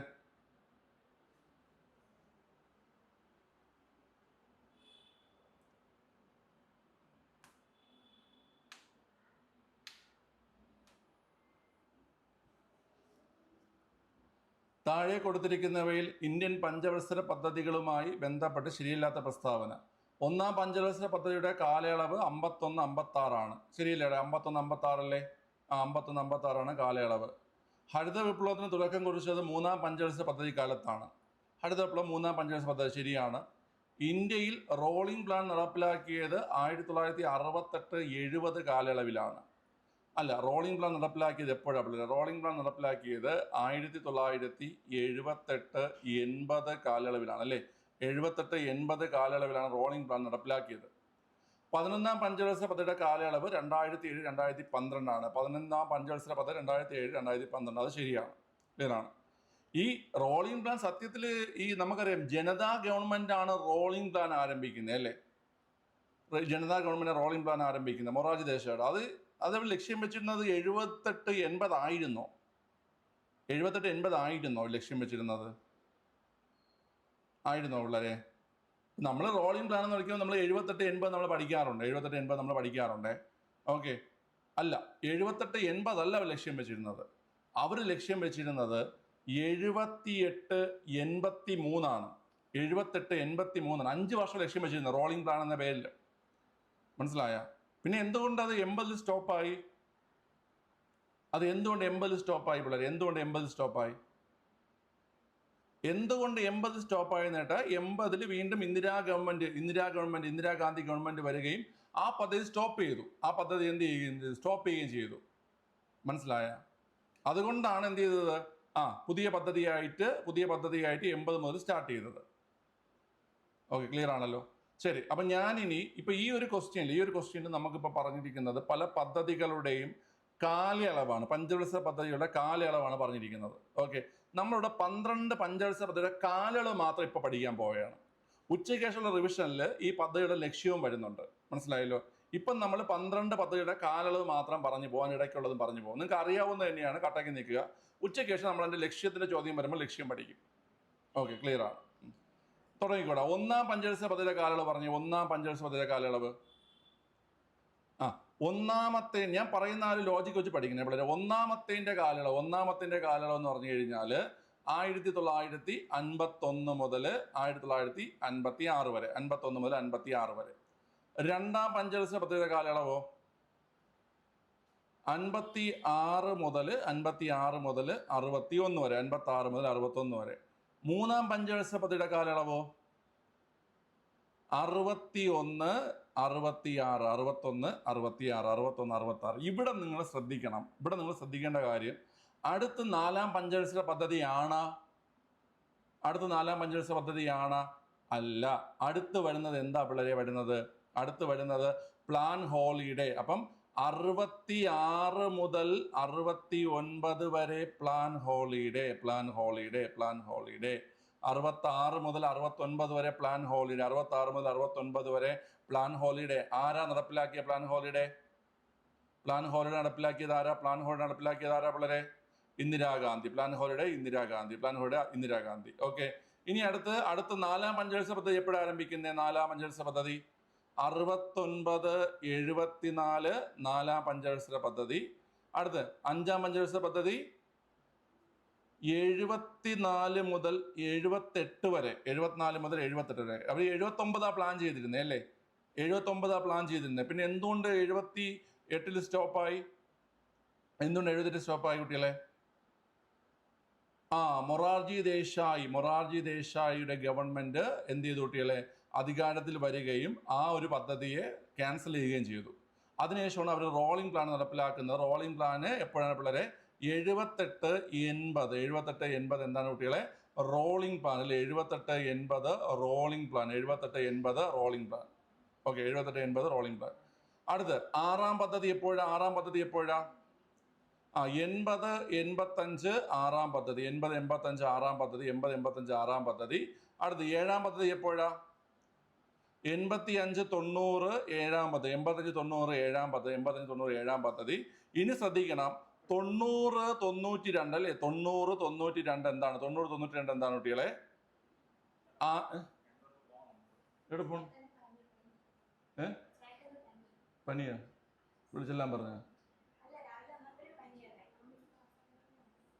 അപ്പൊ ഉച്ചയായിട്ട് ക്ലാസ്സിലിരിക്കണല്ലേ? പോക്കോ. ഇയാൾക്കെന്താ എന്താ പറ്റി?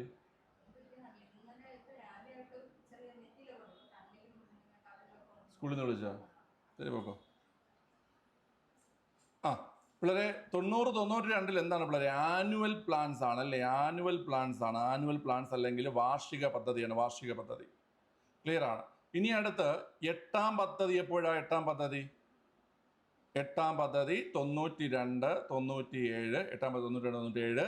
ഒൻപതാം പദ്ധതി 97-2002. പത്താം പദ്ധതി 2002-2007. 11-ം പദ്ധതി 2007-2012. 12-ാം പദ്ധതി 2012-17. ഓക്കെ. ഇതിൽ വളരെ എളുപ്പമുള്ളൊരു കാര്യം, നിങ്ങൾ ഈ 3 കാര്യങ്ങൾ ഓർത്ത് വെച്ചിരുന്നത്. അതായത് 51 മുതൽ 2017 വരെയാണ് 12 പദ്ധതികളെന്ന് ഓർക്കുക. 51 മുതൽ 2017 വരെയാണ് 12 പദ്ധതികളെന്ന് ഓർക്കുക. പിന്നെ നിങ്ങൾ ഓർക്കേണ്ട മറ്റൊരു കാര്യം എന്ന് പറഞ്ഞു കഴിഞ്ഞാൽ ഈ പദ്ധതികൾക്കിടയിൽ 1966 മുതൽ 69 വരെ, 66 മുതൽ 69 വരെ എന്താണ്? Plan holiday. 66 മുതൽ 69 വരെ പ്ലാൻ ഹോളിഡേ ആണ്. ഇനി അടുത്ത് 1978-80 റോളിംഗ് പ്ലാൻ ആണ്. അതുപോലെ തന്നെ 90-92 എന്താ കുട്ടികളെ? വാർഷിക പദ്ധതി അല്ലേ? വാർഷിക പദ്ധതി. ഓക്കെ.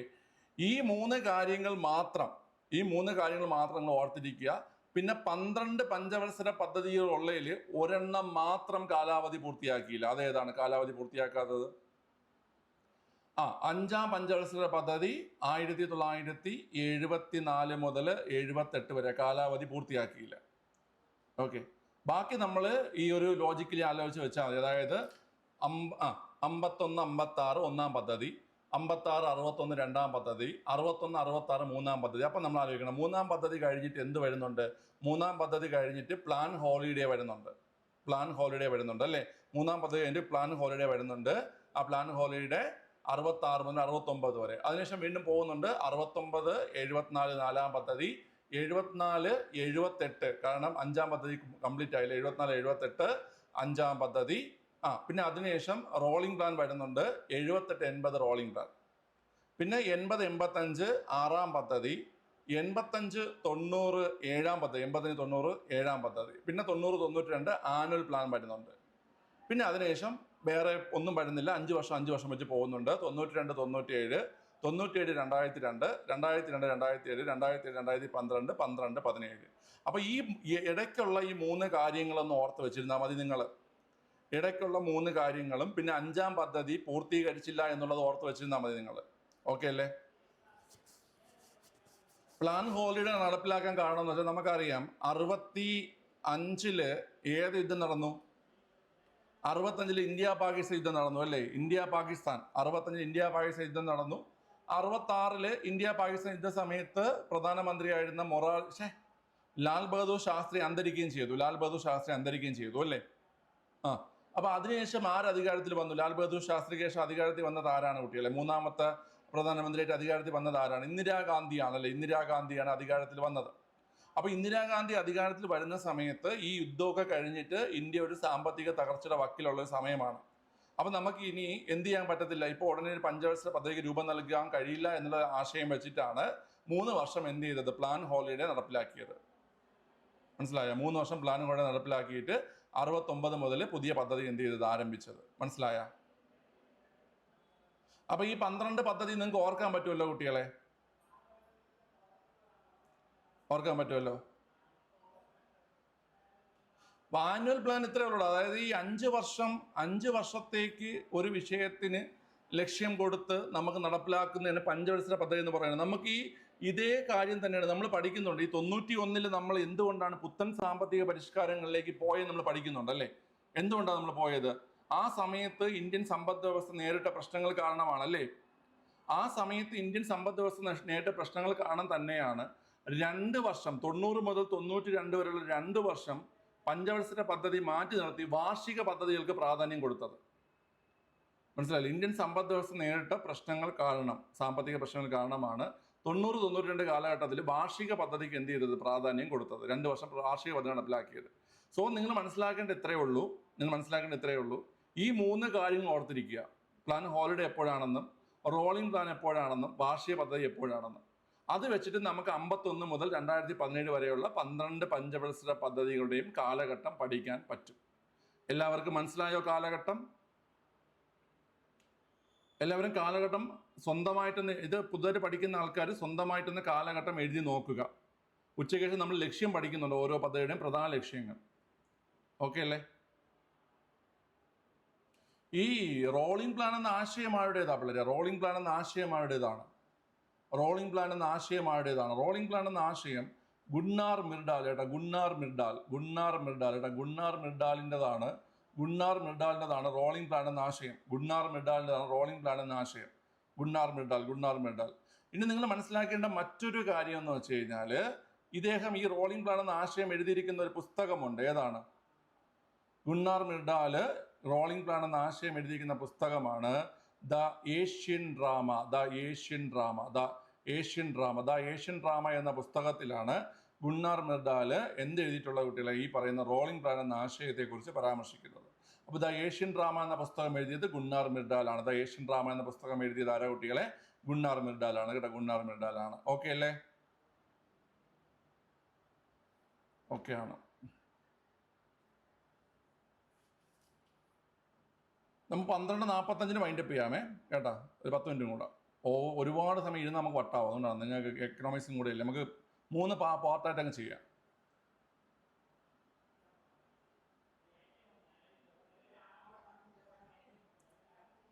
രണ്ടായിരത്തി 25-26 കേന്ദ്ര ബജറ്റിൽ പ്രധാനമന്ത്രി ധാന്യ കൃഷി യോജന പദ്ധതിയിൽ എത്ര കാർഷിക ജില്ലകളെ ഉൾപ്പെടുത്തി എന്നാണ് ചോദ്യം. എടാ, അത് നിങ്ങൾ വീണ്ടും പ്രതീക്ഷിക്കേണ്ട ഒരു ചോദ്യമാണ് കേട്ടാ. പ്രധാനമന്ത്രി ധൻ ധാന്യ കൃഷി യോജന 100 കാർഷിക ജില്ലകളാണ്. 100 കാർഷിക ജില്ലകളാണ്. 100 കാർഷിക ജില്ലകളാണ് ഉൾപ്പെടുത്തിയിരിക്കുന്നത് കേട്ടോ. 100 ആണ് കേട്ടോ. 100. ഓക്കെ. നമുക്ക് മോഡൽസും കൂടെ ഒന്ന് പറഞ്ഞു പോവാം. ഓക്കെ, ചോദ്യം ചെയ്തേടാ. കേരള മോഡൽ വികസന പദ്ധതി എന്നറിയപ്പെടുന്ന പഞ്ചവത്സര പദ്ധതി ഏതാണ്? കേരള മോഡൽ എന്നറിയപ്പെടുന്നത് 10ാം പഞ്ചവത്സര പദ്ധതിയാണ്. കേരള മോഡല് 10ാം പഞ്ചവത്സര പദ്ധതിയാണ് കേട്ടോ. ഓക്കെ, ബാക്കിയുള്ള മോഡൽസ് പറഞ്ഞേ. നിങ്ങൾക്ക് അറിയാവുന്ന മോഡൽസ് ഒക്കെ പറഞ്ഞേടാ.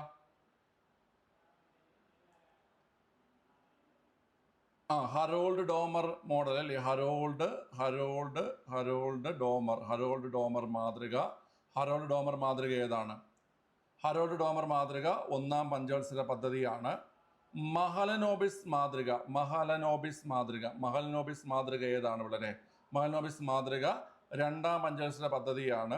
അടുത്തറിയാന്നുള്ള പറഞ്ഞ നിങ്ങൾ ഗാഡ്ഗിൽ മാതൃക ഏതാണ് കുട്ടികളെ? ഗാഡ്ഗിൽ മാതൃക 4 ആണ് കേട്ടോ. ഗാഡ്ഗിൽ മാതൃക PSC ആൻസർ 4 ആണ് കേട്ടോ. ഗാഡ്ഗിൽ മോഡൽ 4 ആണ്. PSC ആൻസർ 4 ആണ്. ഗാഡ്ഗിൽ മോഡൽ 4 ആണ്. ഓക്കെ, അടുത്ത DP ദർ മോഡലോ? DP ദർ മോഡൽ 5 ആണ്. DP ദർ മോഡൽ 5 ആണ്. ഓക്കെ, അതുപോലെ തന്നെ റാവു മൻമോഹൻ മോഡൽ ഏതാണ്? റാവു മൻമോഹൻ മോഡല് 8ാം പഞ്ചവത്സര പദ്ധതിയാണ്. റാവു മൻമോഹൻ മോഡല് 8ാം പഞ്ചവത്സര പദ്ധതിയാണ് കേട്ടോ. ക്ലിയർ ആണല്ലോ? റാവു മൻമോഹൻ മോഡല് 8ാം പഞ്ചവത്സര പദ്ധതിയാണ്. റാവു മൻമോഹൻ മോഡൽ എന്നറിയപ്പെടുന്നത്. വേറെ പേരെന്ന് വെച്ചാൽ എന്താ ഉദ്ദേശിക്കുന്നേ? ജനകീയ പദ്ധതി 9ാമത്തെയാണ്. ജനകീയ പദ്ധതി കേട്ടോ. ജനകീയ പദ്ധതി 9ാമത്തെയാണ്. ജനകീയ പദ്ധതി 9ാമത്തെയാണ്. ക്ലിയർ ആണല്ലോ?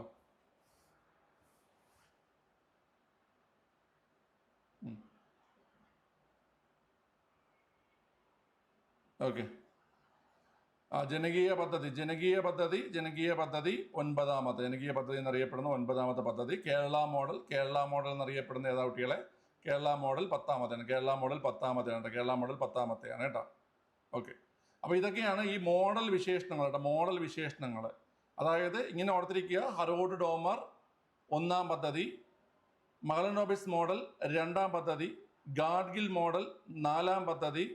ഓക്കെ, അതുപോലെ തന്നെ DP ദർ മോഡൽ 5ാം പദ്ധതി, റാവു മൻമോഹൻ മോഡൽ 8ാം പദ്ധതി, ജനകീയ പദ്ധതി എന്നറിയപ്പെടുന്ന 9ാം പദ്ധതി, കേരള മോഡൽ 10ാം പദ്ധതിയാണ്. പിന്നെ ചക്രവർത്തി മോഡൽ എന്നറിയപ്പെടുന്നത് 3ാം പദ്ധതിയാണ് കേട്ടോ. ചക്രവർത്തി മോഡൽ എന്നറിയപ്പെടുന്നത് 3ാം പദ്ധതിയാണ് കേട്ടോ. ചക്രവർത്തി മോഡൽ എന്നറിയപ്പെടുന്ന ഏതെന്ന് കേട്ട് കഴിഞ്ഞാൽ അത് 3ാം പദ്ധതിയാണ്. ചക്രവർത്തി മോഡൽ എന്നറിയപ്പെടുന്നത് 3ാം പദ്ധതിയാണ് കേട്ടോ. ചക്രവർത്തി മോഡൽ. ഓക്കെ, ക്ലിയർ ആണല്ലോ?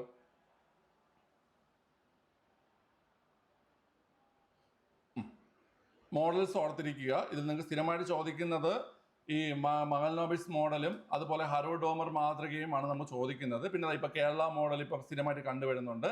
കേരള മോഡൽ. ഓക്കെ, ഒരു സെക്കൻഡ്. പറ, കഴിഞ്ഞ വാച്ചിട്ടൊന്നാ മതി. ഓക്കെ,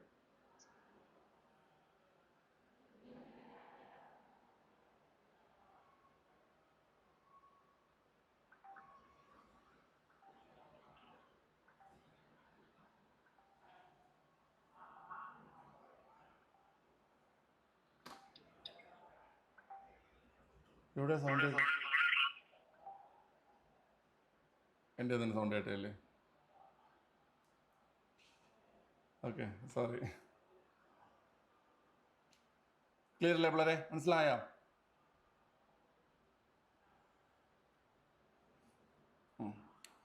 ഈ ഒരു ക്വസ്റ്റ്യൻ വളരെയധികം ശ്രദ്ധിക്കേണ്ട ഒരു ക്വസ്റ്റ്യൻ ആണ്. ഇത് മിസ്റ്റേക്ക് പറ്റുന്നൊരു ക്വസ്റ്റ്യൻ ആണ്. വ്യവസായ, വ്യാപാര, വാണിജ്യ രംഗങ്ങളിലുള്ള സർക്കാരിൻ്റെ നേരിട്ടുള്ള പങ്കാളിത്തം കുറയ്ക്കുവാൻ ഉദ്ദേശിച്ചുള്ള നയം ഏതാണ്?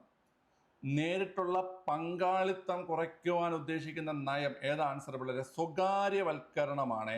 നേരിട്ടുള്ള പങ്കാളിത്തം കുറയ്ക്കുക സ്വകാര്യവൽക്കരണമാണ്. ഞാനത് എക്സ്പ്ലെയിൻ ചെയ്തു തരാം. ഓക്കെ, സ്വകാര്യവൽക്കരണം കൊണ്ട് ഉദ്ദേശിക്കുന്നത് എന്താണ് കുട്ടികളെ? സ്വകാര്യവൽക്കരണം കൊണ്ട് ഉദ്ദേശിക്കുന്നത് എന്താണ്? ഇപ്പം ഒരു ഗവൺമെന്റ് അല്ലെങ്കിൽ ഒരു പൊതുമേഖലാ സ്ഥാപനം അല്ലെ, ഒരു പൊതുമേഖലാ സ്ഥാപനത്തിന്റെ ഉടമസ്ഥാവകാശമോ അല്ലെങ്കിൽ നടത്തിപ്പ് അവകാശമോ ആർക്ക് കൊടുക്കും? സ്വകാര്യ മേഖലയിൽ കൊടുക്കും. മനസ്സിലായോ? ഒരു ഗവൺമെന്റ് സ്ഥാപനത്തിന്റെയോ അല്ലെങ്കിൽ ഗവൺമെന്റ് കീഴിലുള്ള സ്ഥാപനത്തിന്റെയോ നടത്തിപ്പ് അവകാശമോ അല്ലെങ്കിൽ അതിന്റെ ഉടമസ്ഥാവകാശമോ ആർക്ക് കൊടുക്കും? സ്വകാര്യ സ്ഥാപനങ്ങൾ കൊടുക്കും. അതിനെ അല്ലേ നമ്മൾ സ്വകാര്യവൽക്കരണം എന്ന് പറയുന്നത്? ഓക്കെ. അപ്പൊ ഈ നേരിട്ടുള്ള പങ്കാളിത്തം, അതായത് വ്യവസായ വാണിജ്യ വ്യാപാര രംഗങ്ങളിലെ സർക്കാരിന്റെ നേരിട്ട പങ്കാളിത്തം കുറച്ചിട്ട് സ്വകാര്യ മേഖലയ്ക്ക് ഉടമസ്ഥാവകാശവും നടത്തിപ്പ് അവകാശവും കൊടുക്കുന്നതാണ് സ്വകാര്യവൽക്കരണം. അതുകൊണ്ടാണ് ഈ ക്വസ്റ്റ്യൻ ആൻസർ ഏത് വന്നത് പിള്ളേരെ? സ്വകാര്യവൽക്കരണം എന്ന ആൻസർ വന്നത്. ഇനി ഉദാരവൽക്കരണം എന്ന് പറഞ്ഞു കഴിഞ്ഞാൽ നിയന്ത്രണങ്ങൾ, വ്യവസായ വ്യാപാര വാണിജ്യ രംഗങ്ങളിലെ സർക്കാർ നിയന്ത്രണങ്ങൾ അല്ലെങ്കിൽ ഇടപെടലുകൾ കുറയ്ക്കുന്നതിനെയാണ് ഉദാരവൽക്കരണം എന്ന് പറയുന്നത്. മനസ്സിലായ? ഈ പറയുന്ന വ്യവസായ വാണിജ്യ വ്യാപാര രംഗങ്ങളിൽ സർക്കാരിന്റെ നിയന്ത്രണങ്ങളും ഇടപെടലുകളും കുറയ്ക്കുന്നതിനെയാണ് എന്ത് പറയുന്നത് പിള്ളേരെ? ഉദാരവൽക്കരണം എന്ന് പറയുന്നത്. മനസ്സിലായോ?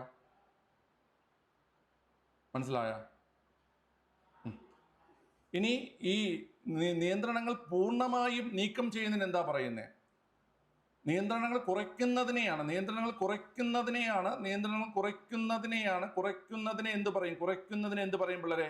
കുറയ്ക്കുന്നതിനെ ഉദാരവൽക്കരണമെന്നും ഇനി നിയന്ത്രണങ്ങൾ പൂർണ്ണമായും എടുത്തു മാറ്റുന്നതിനെ, നിയന്ത്രണങ്ങളും ഇടപെടലുകളും പൂർണ്ണമായി എടുത്തു മാറ്റുന്നതിനെ നവ ഉദാരവൽക്കരണം എന്ന് പറയും. എന്ത് പറയും പിള്ളേരെ? നവ ഉദാരവൽക്കരണം എന്ന് പറയും. നിയന്ത്രണങ്ങളും ഇടപെടലുകളും കുറയ്ക്കുന്നതിനെ ഉദാരവൽക്കരണം എന്നും നിയന്ത്രണങ്ങളും ഇടപെടലുകളും പൂർണ്ണമായും ഇല്ലാതാക്കുന്നതിന് നവ ഉദാരവൽക്കരണം എന്ന് പറയും. ഓക്കെ അല്ലേ? അപ്പം ഈ ഒരു കാര്യം നിങ്ങൾ മനസ്സിലാക്കുക. പങ്കാളിത്തം കുറയ്ക്കുക എന്ന് ഉദ്ദേശിക്കുന്നത് പങ്കാളിത്തം കുറയ്ക്കുക, പങ്കാളിയാവുക അല്ലെങ്കിൽ അതിന്റെ ഉടമസ്ഥാവകാശം ഇല്ലാതാക്കുക എന്ന് ഉദ്ദേശിക്കുന്നത് സ്വകാര്യവൽക്കരണമാണ്. മനസ്സിലായല്ലോ? പ്രൈവറ്റൈസേഷനാണ്. നിയന്ത്രണങ്ങളും ഇടപെടലുകളും കുറയ്ക്കുക എന്ന് പറഞ്ഞാൽ ഉദാരവൽക്കരണവും, നിയന്ത്രണങ്ങളും ഇടപെടലുകളും പൂർണ്ണമായും ഇല്ലാതാക്കുക എന്ന് പറഞ്ഞാൽ നവ ഉദാരവൽക്കരണവുമാണ്. ഓക്കെ. ആഗോളവൽക്കരണം എന്ന് വെച്ചാൽ എന്താണ് കുട്ടികൾ? ആഗോളവൽക്കരണം എന്ന് പറഞ്ഞാൽ ഗ്ലോബലൈസേഷൻ എന്ന് വെച്ചാൽ എന്താണ് പിള്ളേർ? നമ്മുടെ രാജ്യത്ത് വാണിജ്യവും വ്യാപാരവും നടത്താൻ മറ്റു രാജ്യങ്ങളെ അനുവദിക്കുകയും നമ്മൾ മറ്റു രാജ്യങ്ങളിൽ പോയിട്ട് വ്യാപാരവും വാണിജ്യവും നടത്തുന്നതിനെയാണ് എന്ത് പറയുന്നത്? ആഗോളവൽക്കരണം. അതായത് ഗ്ലോബൽ മാർക്കറ്റ്, ലോകം തന്നെ ഒരു മാർക്കറ്റായി മാറുക അല്ലേ? നമ്മുടെ രാജ്യത്തിനകത്ത് മാത്രമല്ലാതെ വാണിജ്യ വ്യാപാര പ്രവർത്തനങ്ങൾ മറ്റു രാജ്യങ്ങളിൽ നമ്മൾ ചെയ്യുന്നതും മറ്റു രാജ്യങ്ങൾക്ക് ഇവിടെ അവസരം കൊടുക്കുന്നതിനെയാണ് എന്ത് പറയുന്ന കുട്ടികളെ? ഗ്ലോബലൈസേഷൻ എന്ന് പറയുന്നത് അല്ലേ? ക്ലിയർ ആണല്ലോ കുട്ടികളെ? ഓക്കെ ആണല്ലോ? ശരി. അപ്പം നമുക്ക് വൈൻഡ് അപ്പ് ചെയ്യാം കേട്ടോ. നിങ്ങൾക്ക് ഇപ്പം ഞാൻ ക്ലാസ് അറേഞ്ച് ചെയ്തിരിക്കുന്നത് വൈകുന്നേരം 5 മണിക്കാണ്, 5 to 6 അറേഞ്ച് ചെയ്തിരിക്കുന്നത്. അതിൽ എന്തെങ്കിലും ചേഞ്ച് ഉണ്ടെങ്കിൽ കേട്ടോ, അതായത് നേരെ ഒന്നിന് വേറെ ക്ലാസ് എന്നാലും 5 to 6 നിങ്ങൾക്ക് ഉണ്ട്. അതിന് സ്വകാര്യവൽക്കരണം അതിൽ നേരത്തെ ആക്കണേ ഞാൻ ഗ്രൂപ്പിൽ അപ്ഡേറ്റ് ചെയ്യും കേട്ടോ. ഞാനത് ഒരുമിച്ചെടുത്ത് പോവാത്തത് സ്ട്രെയിൻ ആവേണ്ടത് നമുക്ക്, എനിക്കറിയാം. ഇപ്പം തന്നെ 2 മണിക്കൂറായി. സ്ട്രെയിൻ ആവാതെ നമുക്ക് കുറേശ്ശെ പഠിക്കാം. ഓക്കെ, ക്ലിയർ ആണ്?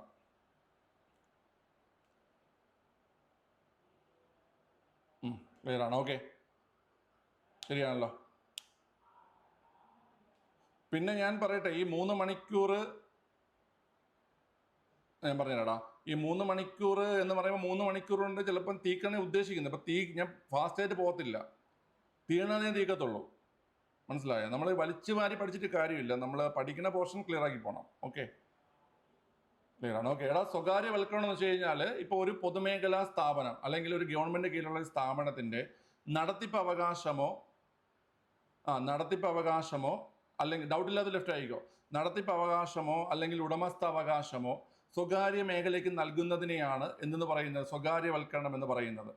നടത്തിപ്പ് അവകാശം അല്ലെങ്കിൽ അതിൻ്റെ ഉടമസ്ഥാവകാശം സ്വകാര്യ മേഖലയ്ക്ക് നൽകുന്നതിനെയാണ് എന്ത് പറയുന്നത്? സ്വകാര്യവൽക്കരണം അല്ലെങ്കിൽ പ്രൈവറ്റൈസേഷൻ എന്ന് പറയുന്നത്. അപ്പോൾ അത് ഈ പങ്കാളിത്തം കുറയ്ക്കുക എന്ന് പറഞ്ഞു കഴിഞ്ഞാൽ ഉദ്ദേശിക്കുന്നത് അതാണ്. അതായത് ഉടമസ്ഥാവകാശം അല്ലെങ്കിൽ നടത്തിപ്പ് അവകാശം കുറയ്ക്കുക എന്നാണ് ഉദ്ദേശിക്കുന്നത്. അതുകൊണ്ടാണ് ആ ഒരു ക്വസ്റ്റ്യൻ ആൻസറിൽ സ്വകാര്യവൽക്കരണം വന്നത്. നിയന്ത്രണങ്ങളും ഇടപെടലുകളും കുറയ്ക്കുന്നതിനെയാണ്, മനസ്സിലായി? അപ്പൊ പ്രൈവറ്റ് മേഖലയിൽ തന്നെ പ്രവർത്തിച്ചുകൊണ്ടിരിക്കുന്ന ഒരു സ്ഥാപനത്തിൽ സർക്കാരിന്റെ നിയന്ത്രണങ്ങളും ഇടപെടലുകളും കുറയ്ക്കുന്നതിനെയാണ് ഉദാരവൽക്കരണം എന്ന് പറയുന്നത്. നിയന്ത്രണങ്ങളും ഇടപെടലുകളും ഇല്ലാതാക്കുന്നതിനെയാണ് എന്ത് പറയുന്ന കുട്ടികളെ? നവ ഉദാരവൽക്കരണം എന്ന് പറയുന്നത്. മനസ്സിലായോ നിങ്ങൾക്ക്? മനസ്സിലായോ എല്ലാവർക്കും? ഓക്കെ, ക്ലിയർ ആണ്.